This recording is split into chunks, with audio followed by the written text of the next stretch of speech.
The stagecoach rattled to a stop outside Brennan's General Store, kicking up a cloud of Montana dust that hung in the October air like a question mark.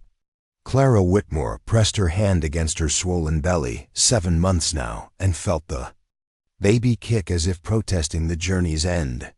Through the grimy window, she could see the town of Copper Ridge, a collection of weathered buildings clinging to the edge of civilization, surrounded by endless prairie and the distant purple shadows of mountains. Before we jump back in, tell us where you're tuning in from, and if this story touches you, make sure you're subscribed because tomorrow I've saved something extra special for you. This was supposed to be her salvation. Instead, it felt like the end of everything. The driver opened the door, and Clara gathered what remained of her dignity along with her worn carpetbag. 3 months ago, she'd been Clara Whitmore of Boston, daughter of a respected clerk, engaged to Theodore Ashford, a promising young banker. Then Theodore's business partner had discovered certain financial irregularities.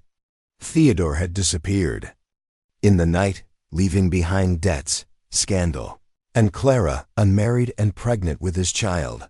Her father had barely looked at her when he'd placed the mail order bride advertisement in her hands. Montana Territory, a rancher named Jack Sterling. He's agreed to the arrangement. You leave in a week. Clara had wanted to protest that she'd never agreed to be shipped west like a piece of furniture, but the shame in her father's eyes had silenced her.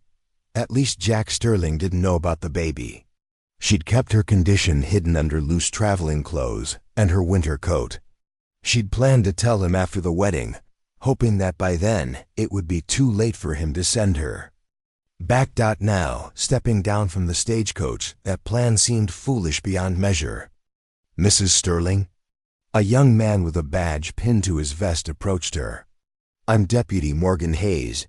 Jack asked me to meet you and bring you out to the ranch.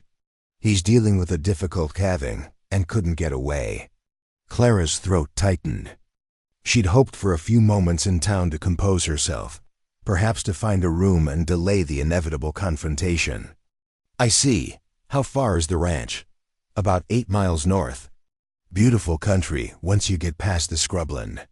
Morgan reached for her bag, and Clara instinctively stepped back, clutching it against her stomach. The deputy's eyes flickered downward, and she saw the exact moment he understood. His expression shifted from friendly welcome to something more complicated, surprise, perhaps, or concern. Ma'am, he said carefully, does Jack know about your ... condition? The word condition hung between them like an accusation. Clara lifted her chin, owning the last shreds of her Boston pride. Mr. Sterling and I have corresponded extensively about our arrangement. My personal circumstances are between him and myself. It was a lie, and they both knew it. Morgan's jaw tightened, but he simply nodded and loaded her bag into the wagon. The 20-minute ride to the ranch passed in uncomfortable silence. The Sterling Ranch appeared gradually, first a windmill spinning lazily against the enormous sky, then fences stretching toward the horizon, then the buildings themselves.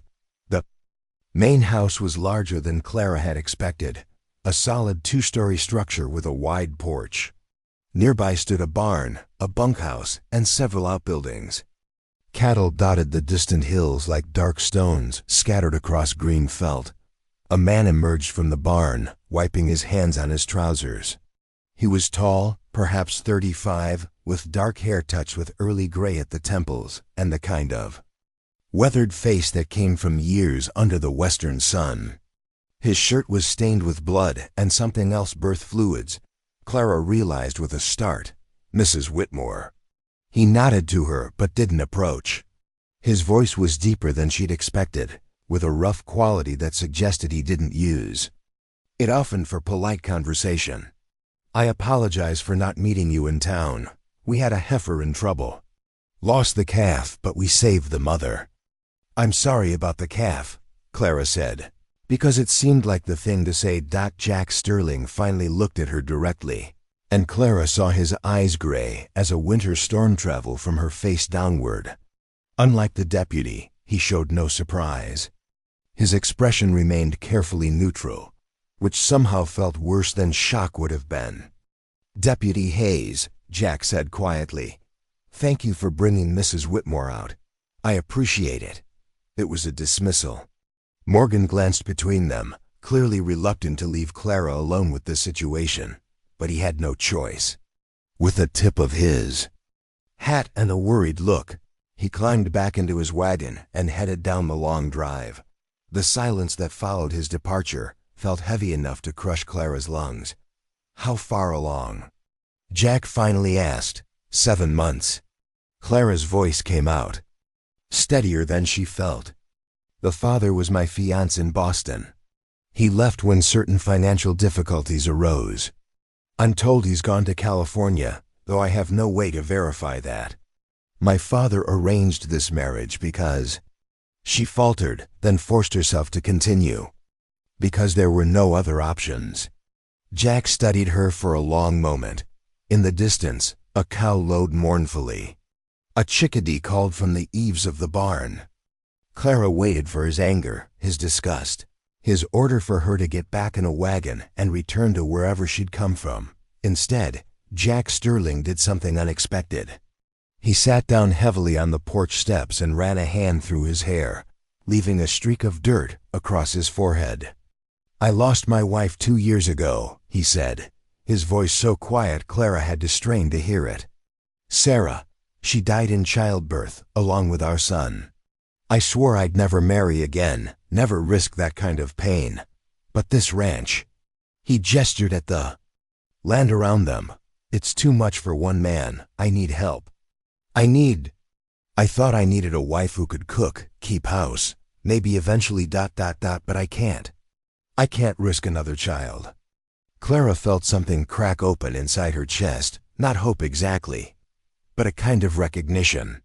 They were both broken people, trying to make something functional out of the shattered pieces of their lives.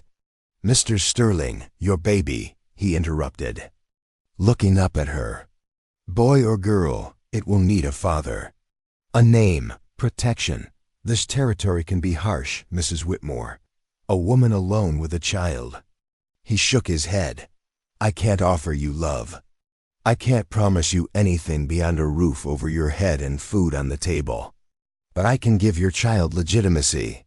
I can give you both safety." Clara's hands trembled as she pressed them against her belly.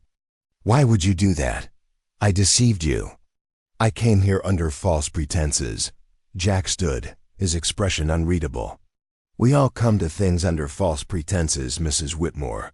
I told you I was looking for a wife when what I really wanted was a housekeeper who wouldn't ask questions about why I sleep in the barn some nights, why I can't bear to go into the room where Sarah died. We're both running from something. Maybe we can run in the same direction for a while." It wasn't a romantic proposal. It wasn't even particularly kind. But it was honest, and Clara had lived with enough lies to value honesty above almost anything else. "The baby needs a father," Jack said again, and this time it sounded less like an offer and more like a statement of simple fact. "Marry me, Mrs. Whitmore. Not for love, not for happiness. Marry me so this child has a fighting chance in this world."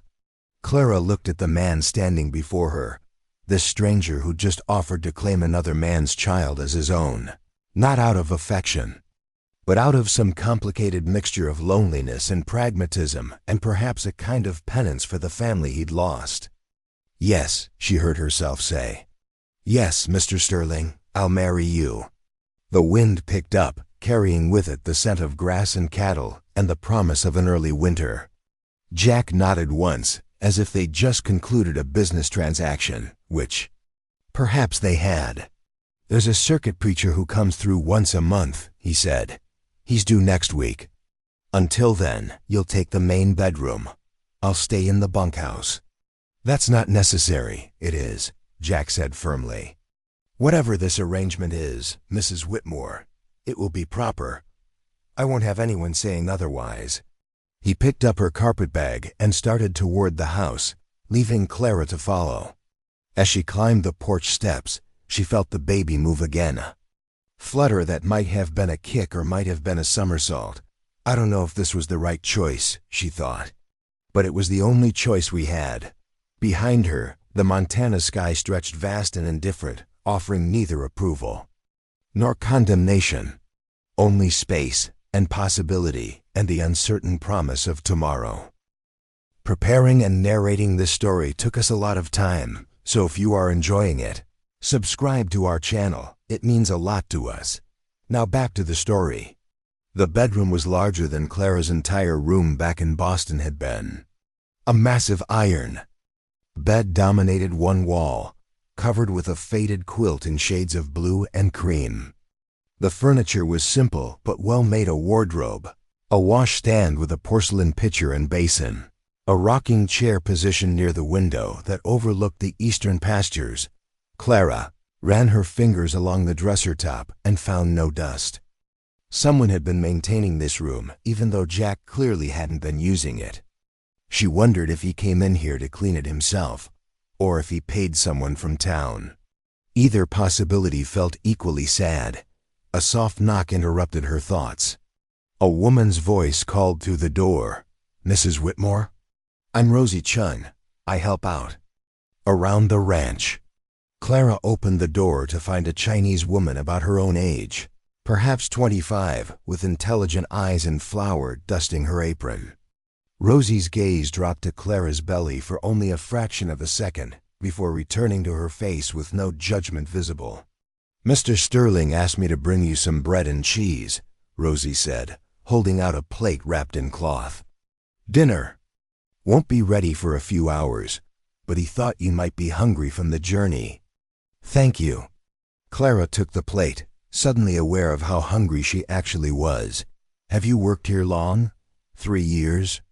My husband Lise works with the cattle." Rosie hesitated, then added in a lower voice, "Mr. Sterling is a good man, Mrs. Whitmore. Quiet, keeps his pain close but fair. He hasn't been the same since Mrs. Sarah passed, but—" She paused, seeming to choose her words carefully. "Maybe having someone in the house again will help." After Rosie left, Clara sat in the rocking chair and ate the bread and cheese slowly, watching the afternoon light stretch across the rangeland. The baby was active today, pressing against her ribs as if trying to see out the window too. She placed her hand over the movement and whispered, "We're going to be all right. We have to be." The week before the preacher's arrival passed in a strange domestic rhythm. Jack was up before dawn each day, working until well after sunset. Clara rarely saw him except at meals, which Rosie prepared and served in the ranch's large kitchen. The conversations were stilted, practical. "How are you feeling?" Jack would ask. "Well enough, thank you." "Is the room comfortable?" "Very comfortable."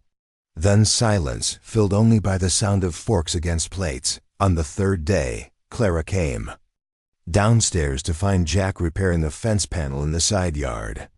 She'd spent the morning feeling useless, wandering the house like a ghost.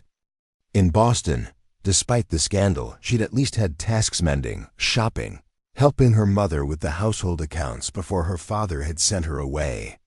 "Mr. Sterling," she called from the porch, "is there something I can do to help?" Jack looked up, surprise evident on his weathered face. "You should be resting, Mrs. Whitmore." "I've been resting for a week. I'm pregnant, not an invalid." The sharpness in her own voice surprised her. "Surely there's something useful I can do." Jack set down his hammer and studied her for a long moment. "Can you read and write?" "Of course. I attended the Pemberton Academy for Young Ladies until I was 17. Something shifted in Jack's expression, not quite a smile, but a softening. "The ranch accounts are a mess. I've been putting off the ledgers for months. If you're feeling up to it, the books are in the office downstairs. I'd be grateful for the help." The office was a small room off the main parlor, lined with shelves, holding books on animal husbandry, weather patterns, and land management. The desk was buried under papers, receipts, invoices, scribbled notes. The ledger itself was 3 months behind. Clara rolled up her sleeves and got to work, She'd always had a talent for figures, something her father had grudgingly acknowledged. Was useful for a woman, even if it wasn't proper to advertise. Here, on this Montana ranch, it was more than useful. It was necessary. The ranch was profitable, she discovered, but barely. Jack had been extending credit to neighboring ranchers who'd had bad years, and several hadn't paid him back. He'd also invested in new breeding stock that hadn't yet produced returns. When Jack came in for supper that evening, Clara had a full report prepared. "You're owed nearly $300, she said, spreading the papers on the kitchen table after Rosie had left for the night, most of it from a man named Walter Briggs. There are also 2 other smaller debts from the Patterson brothers." Jack's jaw tightened. Walter's wife died last spring. He's got 4 children. The Pattersons lost half their herd to disease. "I'm not suggesting you demand immediate payment," Clara said carefully. "But you should have a record of what's owed and perhaps a schedule for repayment. Otherwise, you're putting your own ranch at risk." Jack sat down heavily, running his hand through his hair in that gesture she was beginning to recognize as a sign of his discomfort. "Sarah used to handle the accounts. After she died, I couldn't bear to sit at that desk. It was her space. It was the most personal thing he'd shared since she'd arrived." Clara felt something shift between them, not intimacy exactly, but a small opening in the wall Jack had built around himself. "I'll continue with the books, if you'd like," she offered. "And Mr. Sterling, you can talk about her. About Sarah, I won't mind." Jack's gray eyes met hers, and for a moment, Clara saw the depth of his grief, raw and unhealed despite 2 years having passed. "Maybe someday," he said quietly, "but not yet." On the morning of the wedding, Clara woke to find a dress laid across. The rocking chair, simple blue calico, but new, and sized to fit her pregnant form. A note in Jack's angular handwriting read, "Rosie helped with the measurements. Hope it suits." The ceremony took place in the ranch's parlor with only Rosie Louise and Deputy Hayes as witnesses. The circuit preacher, Reverend Thomas Blackwood, was a barrel-chested man with kind eyes who'd clearly seen enough frontier hardship not to ask questions about Clara's condition. "Do you, Jack Sterling, take this woman as your lawfully wedded wife?" "I do." "And do you, Clara Whitmore, take this man as your lawfully wedded husband?" Clara looked at Jack, this stranger who was offering her child a name, offering her a future when she'd thought she had none. "I do. Then by the power vested in me by the territory of Montana, I pronounce you husband and wife." Jack didn't kiss her. He simply nodded, a formal acknowledgement that the contract had been fulfilled. Clara felt oddly relieved. Whatever this marriage was, at least it was honest. That night, true to his word, Jack returned to the bunkhouse. Clara lay alone in the large bed, her hand on her belly, and listened to the wind sweep across the prairie. She was Mrs. Sterling now. Her child would be legitimate, protected. It should have felt like victory. Instead, it felt like she was standing at the edge of a vast canyon with no way forward and no way back. Through the window, she could see a light burning in the bunkhouse. She wondered if Jack was lying awake too, wondering what he'd gotten himself into, what kind of strange bargain. They both just sealed. The baby kicked hard, and Clara whispered into the darkness, "Your father's name is Theodore Ashford. But the man who will raise you, who will teach you about this land and this life, is Jack Sterling. Remember both truths, little one. You deserve to know where you came from, even as we figure out where we're going." Outside, a coyote howled at the Montana moon, and Clara finally, fitfully, fell asleep. The first snow came early that year, dusting the rangeland white 2 weeks after the wedding. Clara stood at the kitchen window, watching Jack and Louise drive the cattle closer to the homestead, where they could be monitored through the winter. Her back ached constantly now, and the baby seemed to be running out of room, pressing against every organ she possessed. "You should sit," Rosie said, kneading bread dough at the counter. That baby sitting low. Could come any time in the next few weeks. The thought terrified Clara more than she wanted to admit. Is there a doctor in Copper Ridge? Doc Fletcher. He's competent enough for setting bones and treating fever. Rosie's hands stilled in the dough. But for birthing, most women use Mama Okafor. She's a midwife, came here from Nigeria by way of New Orleans. She's delivered half the babies in this territory, including my 2 boys. 2 boys? I haven't met them. They stay with my mother in town during the week, attend school, come home weekends. Rosie shaped the dough into loaves with practiced efficiency. Louise and I want them to have education, opportunity. Things we didn't have. Clara had learned that Rosie and Lise had met in a mining camp where Rosie had worked as a cook and Lise had been a miner. They'd saved every penny for 3 years before Jack hired them both. It made Clara's own privileged upbringing seem almost frivolous by comparison. The kitchen door banged open, bringing a swirl of snow and cold air. Jack stomped his boots on the mat, his face reddened by wind.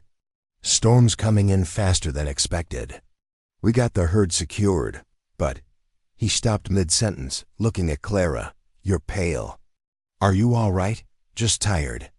Clara started to turn away, but a sharp pain seized her lower back, so sudden and intense that she gasped and gripped the counter. Jack crossed the kitchen in 3 strides. How long have you been having pains? It's just my back. I've been standing too long, Clara. It was the first time he'd used her given name. His hand hovered near her elbow, not quite touching. How long? She met his eyes and saw genuine concern there, not the distant politeness he usually maintained. Since this morning. But they're not regular. It's too early. I have at least 2 more weeks. Another pain cut through her words, stronger this time. Rosie was already moving, wiping her hands on her apron. Louise, she called toward the barn. We need you to ride for Mama Okafor. Tell her the Sterling baby's coming. I'll go, Jack said. Louise needs to help Rosie. I know where Mama lives, in this storm. Clara asked, frightened now, not just for herself, but for him. I've ridden through worse. Jack was already heading for the door, then paused and looked back at her. For a moment, something unguarded crossed his face, fear, perhaps, or memory. You'll be all right. Rosie knows what to do. I'll be back with Mama Okafor before you know it. Then he was gone, and Clara was left with Rosie guiding her toward the stairs, murmuring reassurances that didn't quite mask the worry in her voice. The next hours blurred together. Rosie helped Clara into a nightgown and settled her in bed. Louise brought hot water and clean linens. The pains came faster, harder, and Clara tried not to think about Jack's wife Sarah, who had died in this very room doing exactly what Clara was doing now. Through the window, the snow fell heavier, erasing the world beyond the glass. First babies. Take their time, Rosie said, pressing a cool cloth to Clara's forehead. Try to rest between the pains. But Clara couldn't rest.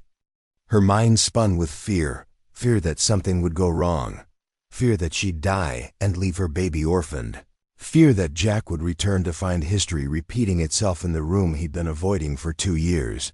Commotion downstairs announced Jack's return. Heavy footsteps on the stairs, and then the door opened to admit a tall black woman with silver-streaked hair and the most capable hands Clara had ever seen. Mama Okafor took one look at Clara and smiled. Well now, let's see what we have here. Her voice was rich and warm, with traces of an accent Clara couldn't quite place. She examined Clara with gentle efficiency while asking questions.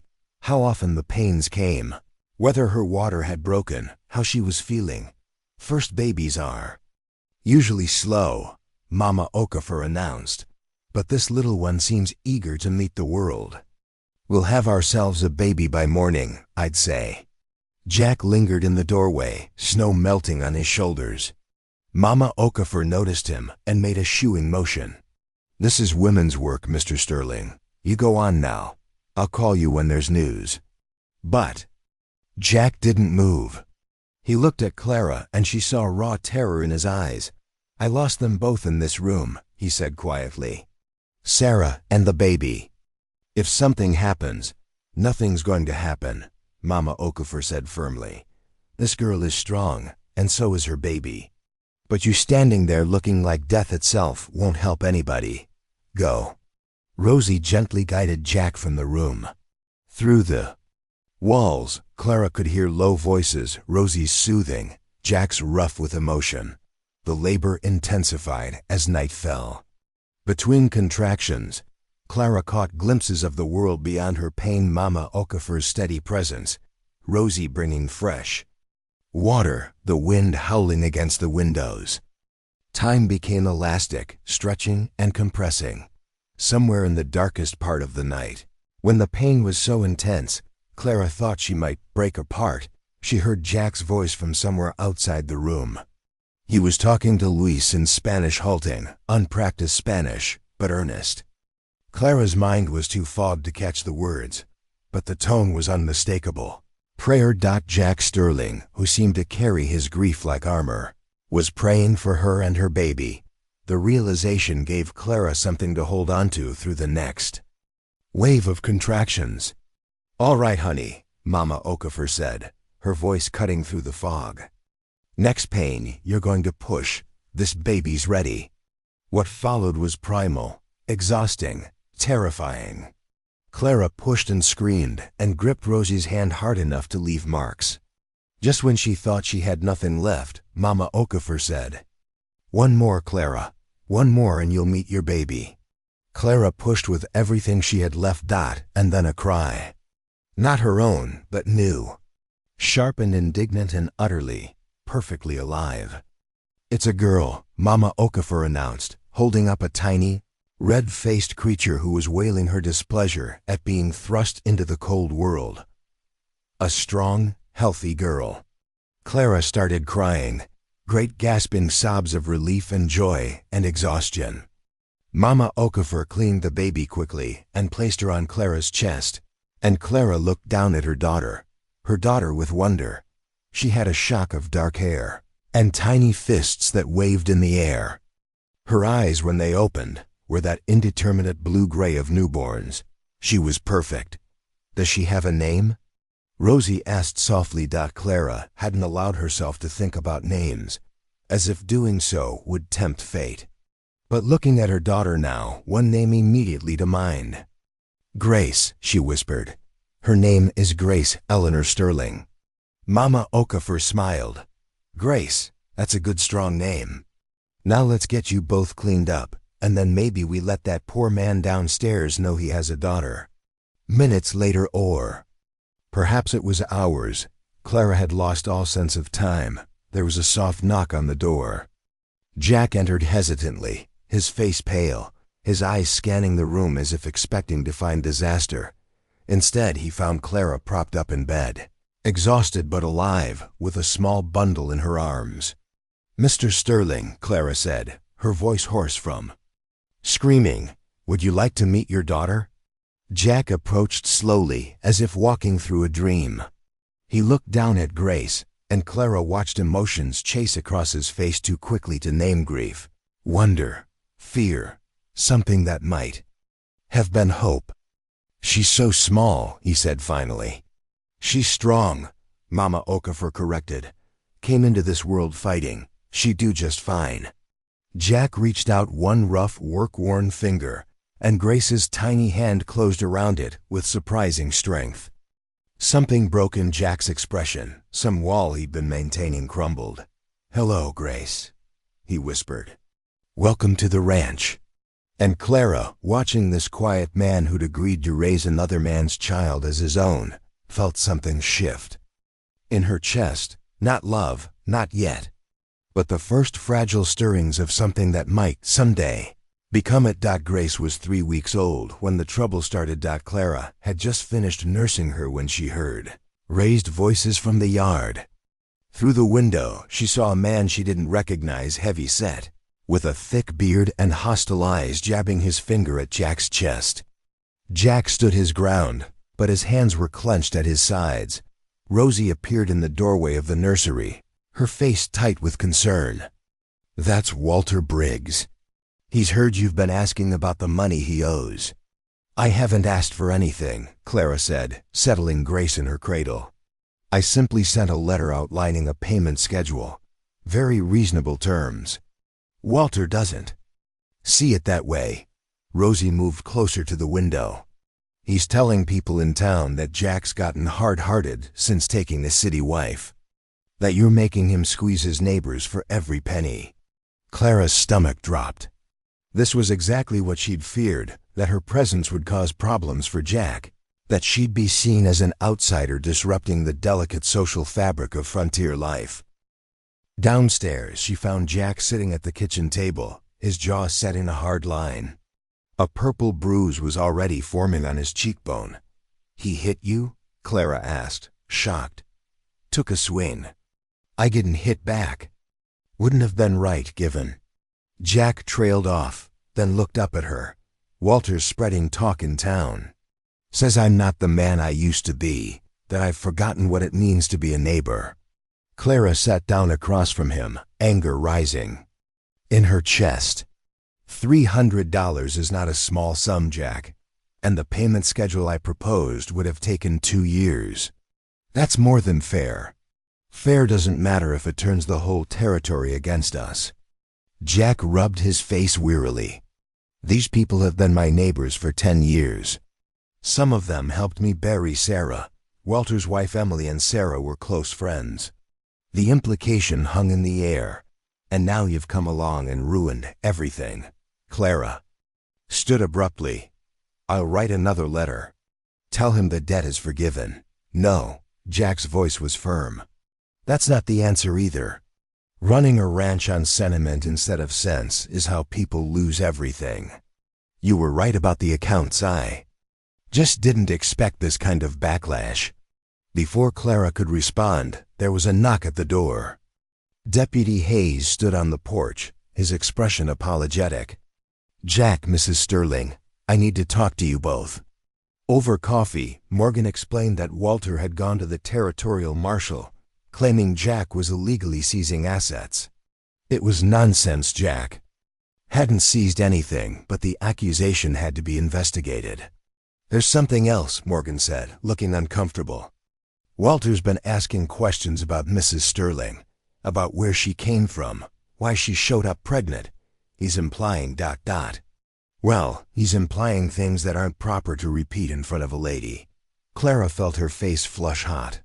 She'd known this would come eventually, the questions, the judgment, the assumption that she was some kind of fallen woman who'd trapped Jack Sterling into marriage. Jack's chair scraped back violently. "If Walter Briggs wants to question my wife's character, he can do it to my face instead of spreading poison in town." "Jack, that's exactly what he wants," Morgan said. "He wants you angry and making mistakes. Don't give him the satisfaction."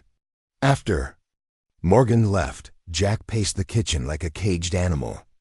Clara watched him, seeing the conflict written across his features, his natural inclination toward fairness warring with his protective instincts. "Jack," she said quietly, "why did you really marry me?" He stopped pacing, looking at her with those storm-gray eyes. "I told you.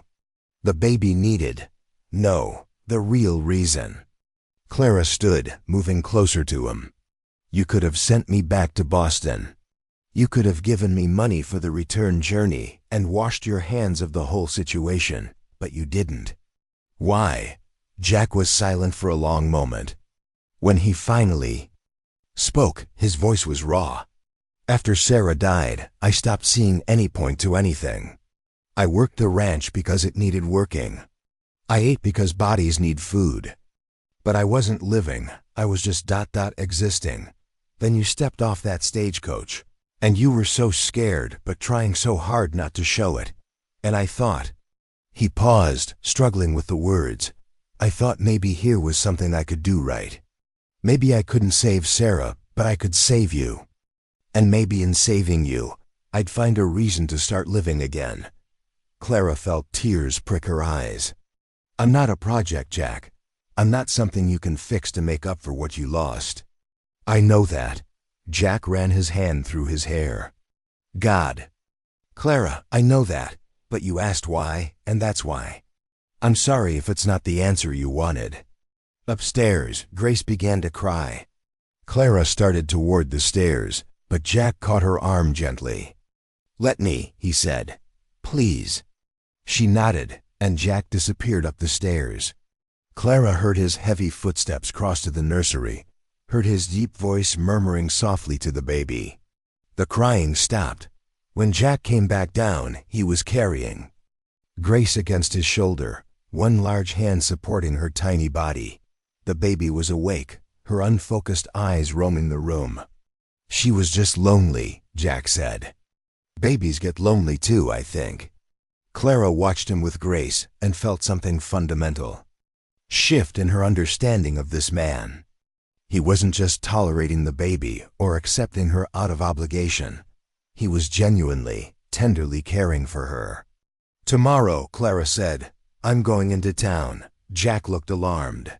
That's not necessary. Yes, it is. People need to see me. They need to know I'm not some scheming city woman who seduced you into a bad marriage. They need to see that Grace is real, and I'm real, and we're a family, whatever that means. Clara, it could be ugly. Walters stirred up. I've faced worse than frontier gossip, Jack. She thought of Boston, of the whispers behind fans, of her own father's shame-filled eyes. At least here, I can look people in the eye and defend myself. The next morning, Clara dressed carefully in her best dress, still modest, still appropriate for a rancher's wife, but well-made enough to show she wasn't destitute. She bundled Grace warmly and climbed into the wagon beside Jack for the ride. Into Copper Ridge. The town seemed to hold its breath as they arrived. Clara saw curtains twitch in windows, saw people pause their conversations to stare. Jack helped her down from the wagon, and Clara held Grace close, lifting her chin high. Their first stop was the general store. The owner, Mrs. Drummond, was a sharp-eyed woman in her 60s who'd probably seen every kind of human drama play out in this town. Mrs. Sterling, she said, her tone carefully neutral. This must be the baby. This is Grace, Clara said clearly, loud enough for the other customers to hear. Grace Eleanor Sterling. She was born 3 weeks ago with Mama Okafor attending. 8 pounds healthy and strong. Mrs. Drummond peered at the baby, and something in her expression softened. She's got your mouth, Mrs. Sterling. And those are Sterling eyes if I've ever seen them, same gray as Jack's father had. It was a kindness, Clara realized. A deliberate kindness, offering her a fiction that would make the town's acceptance easier. Clara felt her throat tighten with gratitude. Thank you, she said quietly. We need some supplies ... As Clara shopped, she noticed other women drifting closer, drawn by curiosity about the baby. Frontier women knew the reality of life, knew that children came in all circumstances, that families were built in stranger ways than church weddings, and proper courtships. By the time they left the general store, Clara had received 3 invitations to ladies' socials and 1 offer of hand-me-down baby clothes from a woman whose children were grown. On the ride home, Jack was quiet. Finally he said, Mrs. Drummond lied for you. About Grace having my eyes. I know. Clara adjusted the blanket around the sleeping baby. That was kind of her. Grace has your eyes, Jack said. Or maybe her father's, I don't know. But not mine. Clara looked at him, at his profile against the winter sky. Does it matter? Jack was quiet for so long that Clara thought he wouldn't answer. Then he said, No, it doesn't matter at all. And Clara realized that somewhere in the last few weeks, without either of them quite noticing, they'd stopped being 2 strangers bound by convenience and started becoming something else. Something fragile and undefined, but real. A family, perhaps. Or at least the beginning of one. Spring arrived with a violence that surprised Clara.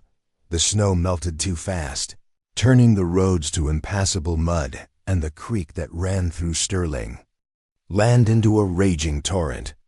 Jack and Louise worked dawn to dusk, moving cattle to higher ground and reinforcing the banks where erosion threatened to wash away valuable pasture. Grace was 4 months old now, a plump, alert baby who'd begun smiling at Jack whenever he came into view. Clara watched him soften each time it happened, saw the walls around his heart continuing to crumble piece by piece. They'd settled into a routine that felt almost comfortable. Jack had moved from the bunkhouse to the small room downstairs, not into Clara's bedroom, but at least under the same roof.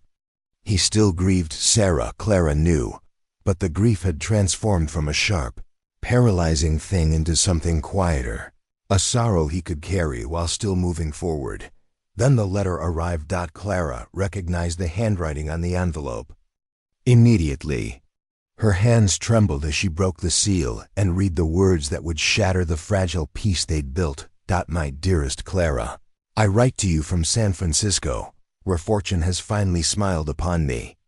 The charges in Boston were entirely unfounded, a misunderstanding that has now been cleared. I have secured a position with a respected trading company and am prepared to provide for you and our child as I always intended. I understand you may have made temporary arrangements for your comfort, but surely you recognize they were never meant to be permanent. A child deserves to know their true father. I will arrive in Copper Ridge by month's end to collect you both and restore our family to its proper order. Your devoted fiancé, Theodore Ashford. Clara read the letter 3 times, each reading making her feel more ill. Theodore thought he could simply appear after 8 months and reclaim her like a piece of abandoned luggage. He assumed she'd been waiting, pining, hoping for his return. He had no idea she'd built a life here, that she'd married, that Grace had a father who rocked her to sleep and sang to her in Spanish and looked at her like she hung the moon. Jack found her in the office, the letter crumpled in her fist. What's wrong? Clara handed him the letter without speaking. She watched his face as he read, saw his expression go carefully blank, the same mask of neutrality he'd worn when she'd first arrived pregnant on his doorstep. He's Grace's father, Jack said finally. It wasn't a question. Biologically, yes. Clara's voice was steadier than she felt. But you're her father in every way that matters. You've been there for every midnight cry, every smile, every moment of her life. Theodore abandoned us. He says the charges were unfounded. Jack set the letter down carefully, as if it might explode. He says it was a misunderstanding. He's lying. Theodore embezzled from his firm. Everyone in Boston knew it. That's why I was sent away in disgrace. He's probably hoping enough time has passed that no one will investigate too closely. Clara moved closer to Jack, desperate for him to understand. I don't want him here. I don't want him anywhere near Grace. What you want may not matter. Jack's voice was flat. He's her biological father. He has legal rights. So do you. You married me. You claimed Grace as your daughter and not her father, Clara. Jack looked at her with eyes full of pain. We both know that. I'm a man who agreed to give her my name, but if Theodore can provide for you both, if he's legitimate now and ready to be a husband and father. He trailed off, then added quietly, maybe Grace deserves to know her real father. Clara felt like she'd been slapped. You want us to leave? I want what's best for Grace. Jack's jaw was tight. And maybe that's not a ranch in the middle of nowhere with a man who's still half in love with a ghost. Before Clara could respond, he walked out, leaving her standing in the office with tears streaming down her face. The next 2 weeks were torture. Jack threw himself into work with single-minded intensity, leaving before dawn and returning long after dark. When he was home, he barely looked at Clara, though he still held Grace with heartbreaking tenderness. Clara tried to talk to him a dozen times, but he deflected every attempt. She began to understand that Jack was protecting himself the only way he knew how, by pulling away before he could be hurt again. Rosie found Clara crying in the kitchen one afternoon while Grace napped. "Mr. Jack is being a fool," she said bluntly, setting down a basket of mending. "He thinks he's doing the noble thing, but he's just running scared." "He won't listen to me," Clara said miserably. "He's convinced himself that Theodore is better for Grace, that I should go back to my real life. Then make him listen." Rosie's eyes flashed with unusual fire. "That man has been sleepwalking through life for 2 years. You and that baby woke him up. Don't let him go back to sleep now." But Clara didn't know how to reach Jack through the walls he'd rebuilt around himself. She felt helpless, watching the life they'd started to build together slip away. Theodore arrived on a Tuesday morning in a hired carriage, dressed like he was attending a Boston society party rather than visiting a Montana ranch. Clara watched from the porch as he climbed down, his expression a mixture of satisfaction and possessive pride. "Clara, my dear." He swept off his hat. "You're looking well. Motherhood suits you, Mr. Ashford." Clara kept her voice cold, formal. "This is unexpected. I wrote to you. You wrote to inform me of your intentions, not to ask permission." Clara crossed her arms. "I'm married, Theodore. This is my home. Grace is a Sterling now." Theodore's smile didn't waver, but something hard entered his eyes. "A marriage of convenience to a rancher you'd never met? Come now, Clara. We both know that was never meant to be permanent. You were simply doing what you had to do to survive until I could return for you. Is that what you tell yourself?" Clara felt anger burning through her fear. "You abandoned me. You left me to face the scandal alone, pregnant and disgraced. My father sent me west because I had nowhere else to go. All regrettable, I admit. But I'm here now, ready to make amends." Theodore moved closer to the porch. "Where is the child?" "I'd like to meet my daughter." "No." Clara positioned herself in front of the door. "Grace is napping, and I won't have you disturbing her." "Clara, I am her father. You're a stranger who happens to share her blood." Clara's voice rose. "You have no claim on her. Actually, I do." Theodore pulled a paper from his jacket. "I've consulted with a lawyer in San Francisco. In the territory of Montana, biological fathers have rights that supersede those of stepfathers, particularly in cases where the marriage occurred under, shall we say, questionable circumstances. You married this rancher while pregnant with my child. Some might call that fraud." Clara felt ice flood her veins. "You're threatening to take Grace?" "I'm offering to restore our family." Theodore's voice turned coaxing. "Come back to San Francisco with me, Clara. We'll marry properly this time. Grace will grow up with advantages: schools, society, culture. What can this rancher offer her? Mud and cattle and a life of hardship?" Before Clara could answer, Jack's voice cut through the air like a whip. "He can offer her a father who'll be there every day of her life. Not a man who runs when things get difficult." Jack stood beside the barn, his face set in hard lines.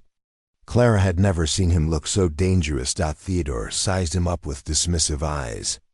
"You must be Sterling.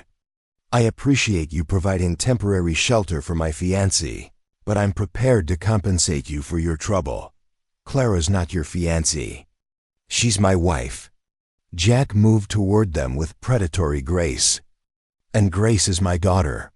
You gave up any claim to them when you disappeared." "Legal claim says otherwise," Theodore said smoothly. "But I'm prepared to be reasonable. Let me spend time with Grace. Let Clara see that I've changed, and we can resolve this like civilized men." Clara saw Jack's hands clench into fists, saw him fighting for control. "Get off my land. I don't think you understand your position, Mr. Sterling." Theodore's voice hardened. "I can take this to the territorial court. I can prove Clara married you under false pretenses while carrying my child. I can argue that you've essentially kidnapped my daughter. It will be ugly, expensive. And you will lose. The silence that followed was broken only by the wind and the distant lowing of cattle. Then Jack said, his voice deadly quiet, "Or you can leave now, go back to California, and never contact my family again. Because if you try to take them, Theodore Ashford, I will spend every penny I have fighting you. I will hire the best lawyers in the territory. I will make sure everyone knows you're a thief and a coward who abandoned a pregnant woman." He paused. "And I will win. Because Clara and Grace are mine, and I protect what's mine." Clara's heart hammered in her chest. This was Jack stripped of politeness and prairie stoicism. This was the man beneath, fierce and protective, and finally claiming them as his own. Theodore's face flushed red. "This isn't over, Sterling." "Yes," Jack said. "It is." They watched Theodore climb back into his carriage and disappear down the muddy road. Only when he was out of sight did Jack's shoulders sag, the fight draining out of him. Clara walked down the porch steps until she stood directly in front of him. "Did you mean it?" "Every word." Jack looked at her with those storm-gray eyes, and Clara saw everything he'd been holding back: fear, love, desperate hope. "I'm sorry I pulled away. I thought I was doing the right thing, but I was just being a coward. You and Grace, you're my family. Not because of law or convenience, but because I choose you. Both of you." Clara reached up and cupped his face with her hands. "I choose you too, Jack Sterling. I think I have been for a while now." And there, in the Montana mud with spring wind whipping around them, Jack finally kissed his wife. Summer came to Montana with a gentleness that felt like benediction. The creek returned to its normal flow, wildflowers carpeted the meadows, and Grace learned to sit up on her own, babbling nonsense syllables that Jack swore were attempts at saying, "Papa." Clara stood in the garden she'd planted behind the house. Dirt under her fingernails and sun on her face. Tomatoes were ripening on the vine, and the beans had come in better than expected. She could hear Jack teaching Grace some song in Spanish, his deep voice drifting through the open kitchen window. Everything had changed since that day with Theodore. Yet somehow everything had also clicked into place. Jack had moved into Clara's bedroom the night after Theodore left, though he'd asked permission first with endearing awkwardness. "If you're not ready," he'd said, "I understand. We can take our time." But Clara had been ready. They'd wasted enough time dancing around their feelings, pretending this was just an arrangement when it had become so much more. Still, old wounds took time to heal. There were nights when Jack woke gasping from dreams of Sarah's death, and Clara would hold him until the trembling stopped. There were moments when Clara caught herself waiting for the other shoe to drop, for Jack to realize he'd made a mistake and ask her to leave. But those moments grew fewer and farther between. "Mrs. Sterling," Louise called from the barn. "Ryder coming." Clara shaded her eyes and saw Deputy Hayes approaching at a leisurely pace. Her stomach tightened with old anxiety. Visitors often meant trouble, but Morgan was smiling as he dismounted. "Just bringing the mail," he said, handing her a packet of letters. "And some news from town. Walter Briggs paid back half his debt this morning. Said to tell Jack he'd have the rest by harvest time." Clara blinked in surprise. "What changed his mind?" Morgan's smile turned knowing. "Word got around about how Jack stood up to that city fellow who came trying to take you and Grace away. Folks realized maybe they'd been too quick to judge. Walter said he didn't want to be the kind of man who took advantage of a neighbor's kindness."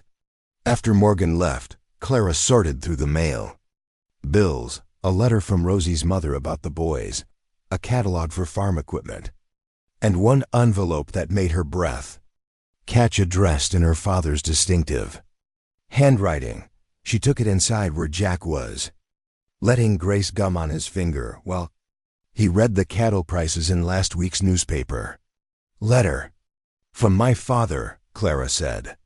Holding it up, Jack's expression grew wary. They'd heard nothing from Clara's family since she'd left Boston. "Do you want to read it alone?" No. Clara sat beside him and broke the seal. Grace reached for the paper, but Jack gently redirected her to a wooden rattle instead. Clara read aloud. Clara, your mother insisted I write, though I confess I hardly know what to say. We received your letter informing us of Grace's birth and your marriage to Mr. Sterling. Your mother has been beside herself, alternating between joy at being a grandmother and distress that she has never met the child. I will not pretend to understand the circumstances that brought you to Montana, nor will I claim to have handled the situation with particular wisdom. I was frightened for you and ashamed of the gossip, and I responded with neither kindness nor courage. Your mother wishes to visit, if you and Mr. Sterling would permit it. She has been knitting blankets and small garments for the better part of 6 months. Our house is full of yellow yarn and her nervous energy. I do not ask for forgiveness, as I have not earned it, but I hope that we might in time know our granddaughter and see that you are well and settled. Your father, Harold Whitmore. Clara's hands trembled as she lowered the letter. Jack was quiet, letting her process. He's never apologized for anything in his life, Clara finally said. Not directly, but this is as close as he'll ever come. Do you want them to visit? Jack asked carefully. Clara looked at Grace, who was now trying to fit the entire rattle in her mouth. She thought about her mother, who'd wept when Clara had been sent away, but hadn't fought her husband's decision. She thought about her father, whose shame had felt like a physical blow. Yes, she said. I think I do. Grace should know her grandparents, even if they're imperfect. And my mother. Clara smiled slightly. My mother would love this ranch. She always wanted to see the West. Jack shifted Grace to one arm and reached for Clara's hand with the other. Then we'll invite them. Maybe for Grace's first birthday? That gives us time to prepare and them time to travel. You don't mind? Clara, they're your family. And family matters, even when it's complicated. Jack paused, then added, I wrote to Sarah's parents last month. Told them about you and Grace. They live in Oregon, and they're getting older, but they wrote back asking if they could visit too. Clara squeezed his hand. Of course they can. Grace should know about Sarah. She was your first wife, Grace's. Well, she was important to you. That doesn't disappear just because we're happy now. Jack's eyes grew suspiciously bright. I love you, you know. I don't think I've said it enough. You say it every day. Clara leaned against his shoulder. Every time you wake up with Grace in the middle of the night. Every time you ask how I'm feeling. Every time you look at us like we're the best thing that ever happened to you. You are, Jack said simply, that evening. After Grace was asleep and the ranch had settled into nighttime quiet. Clara and Jack sat on the porch watching stars emerge in the vast Montana sky. The air smelled of grass and wood smoke and the particular sweetness that came with summer twilight.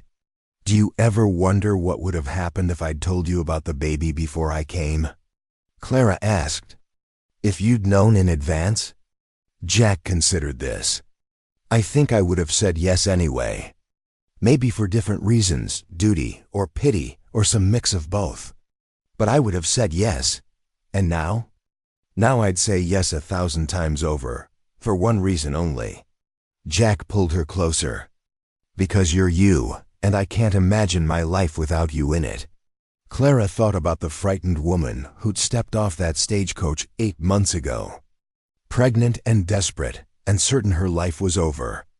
She thought about the broken man who'd offered marriage not out of love, but out of a complicated need to save someone when he hadn't been able to save his first wife. They'd both been so lost. And somehow, in being lost together, they'd found their way home. Jack? I want to have another baby. Clara felt him stiffen slightly, felt the old fear rise up in him. Not right away, but someday. A brother or sister for Grace. A baby we make together, intentionally. Jack was silent for a long moment. When he spoke, his voice was thick with emotion. I'm scared. When Grace was born, when you were in labor, I thought I'd lose you the way I lost Sarah. I don't know if I can go through that again." "I'm scared too," Clara admitted. "But I'm also brave enough to try." "And you're brave enough to let me." Jack kissed the top of her head. "Not yet. Let me get used to the idea. Let me stop being terrified every time I think about it. That's all I ask." They sat in comfortable silence as the sky darkened and the stars multiplied overhead. From inside the house came a small cry, "Grace, waking from a dream." Both of them stood automatically, and Jack smiled. "I'll go. You've been up with her the last 2 nights." Clara watched him disappear inside, heard him murmuring to the baby, heard Grace's crying stop almost immediately. Through the window, she could see Jack silhouetted against the lamplight, holding Grace against his shoulder and swaying gently. A year ago, she'd been Clara Whitmore of Boston, disgraced and desperate, being shipped west like unwanted cargo. Now she was Clara Sterling of the Sterling Ranch, wife to a good man, mother to a beautiful daughter, and finally home. The wind picked up, carrying with it the scent of sage and possibility. Somewhere in the distance, a coyote called out, and another answered. The land stretched endlessly in all directions, wild and harsh and beautiful. Clara placed her hand over her stomach. Flat now, but perhaps not forever. Perhaps someday there would be another baby, one conceived in love rather than scandal. A child who would grow up knowing both parents wanted them, knowing they were born into a family that had fought to exist and chosen to stay together. But that was for later. For now there was this, a summer evening in Montana, a husband who loved her, a daughter who thrived, and a future that spread out before them like the prairie itself, uncertain. Yes, but full of promise. Jack emerged with Grace, who was awake and alert, her gray-blue eyes taking in the night with wonder. She didn't want to miss the stars, Jack said. Settling back onto the porch with the baby in his lap, Clara sat beside them, and together they watched the heavens wheel overhead. Grace made soft cooing sounds, as if commenting on the cosmic display. "Tell me about the constellations," Clara said. "I never learned them." So Jack pointed out the Big Dipper, Cassiopeia, the North Star. He told stories his father had told him about how the stars guided cowboys home when they were lost on the range. Grace listened with the serious attention of very young children, as if understanding that this was important, these stories her father was telling. And Clara thought, this is what family is. Not perfection, not the absence of pain or past or complication. Family is choosing each other, day after day. Family is sitting on a porch under the stars, telling stories, building a life out of honest effort and stubborn hope. "I love you," she told Jack again, because it bore repeating. "I love you too," he replied. And Grace babbled something that might have been agreement. The stars blazed overhead, indifferent and eternal. Below them, on a ranch at the edge of civilization, a family sat together in the warm Montana night, and that was enough. More than enough. It was everything. Up next, you've got 2 more standout stories right on your screen. If this one hits the mark, you won't want to pass these up. Just click and check them out. And don't forget to subscribe and turn on the notification bell so you don't miss any upload from